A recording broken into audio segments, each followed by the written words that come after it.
एक बार की बात है, गौतम बुद्ध गांव में पेड़ के नीचे बैठकर गांव वालों को क्रोध के ऊपर समझा रहे थे।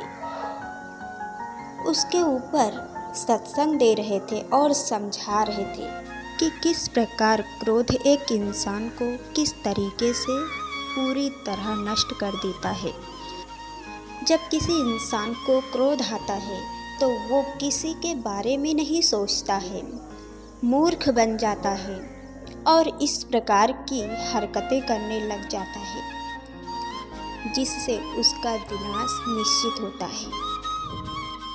सारे गांव वाले इस बात को बहुत ही ध्यान से सुन रहे थे कि क्रोध व्यक्ति कभी भी अपना आप खो सकता है और किसी के साथ ही कोई भी व्यवहार कर सकता है। जब ये इसे विषय में आगे बढ़ने लगे तो गांव वाले इस विषय को बहुत ही ध्यानपूर्वक सुनने लगे, लेकिन बीच में बैठा हुआ व्यक्ति थोड़ा विचलित हो रहा था। उसे लग रहा था कि ये सारी की सारी बातें उसे सुनाई जा रही है, क्योंकि उसे बहुत क्रोध आता था। जैसे जैसे ये विषय से आगे बढ़ता गया, उस व्यक्ति का क्रोध और बढ़ गया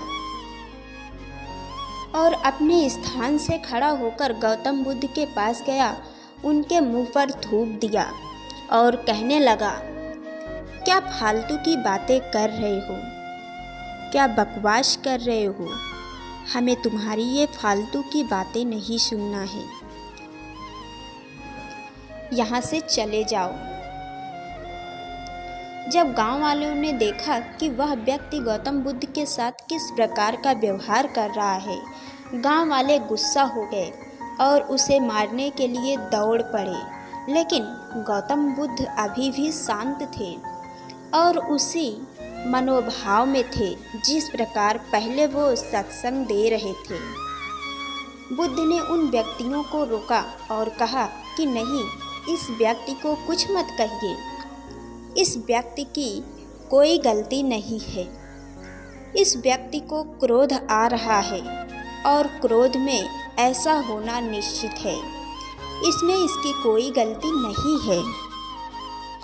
सभी गांव वाले आश्चर्यचकित हो गए कि गौतम बुद्ध के साथ इस व्यक्ति ने इतना कुछ किया, लेकिन गौतम बुद्ध अभी भी शांत हैं और उस व्यक्ति के खिलाफ कोई भी बात नहीं सुन रहे हैं। थोड़ी देर के बाद वो व्यक्ति वहाँ से चला गया और सारे लोग अपने क्रियाकलाप में लग गए। रात में जब वह व्यक्ति सोया तब उसे अपनी गलती का एहसास हुआ। सुबह उठकर वह जल्दी गौतम बुद्ध के पास पहुंचा और उनके पैरों में गिरकर रोने लगा। कहने लगा कि मुझसे बहुत बड़ी गलती हो गई है, मुझे माफ़ कर दीजिए कि मैंने आपको कल बहुत ही अशब्द कहे, बहुत ही बुरा व्यवहार किया और इसके लिए आप जो सज़ा मुझे देना चाहते हैं वो दे सकते हैं। गौतम बुद्ध ने उस व्यक्ति को उठाया और कहा कि मैं बीते हुए दिनों की बातों को याद नहीं रखता और तुम्हें भी यही करना चाहिए। तुमने अपनी गलती मानी और उससे सीख ली। कहानी से सीख, क्रोध हर एक इंसान को आता है और वो अपने साथ बहुत कुछ लेकर जाता है।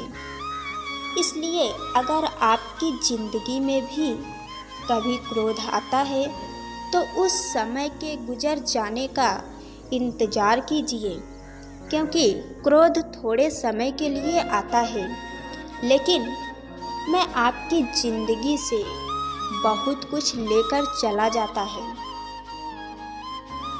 क्रोध पर विजय पाने का एक तरीका है, उस वक्त की जाने का इंतज़ार कीजिए जिस वक्त पर आपको क्रोध आया है। उस वक्त पर आप शांत रहिए और उस पल के गुजर जाने का इंतज़ार कीजिए, जिससे आपकी ज़िंदगी में सब कुछ अच्छा होगा।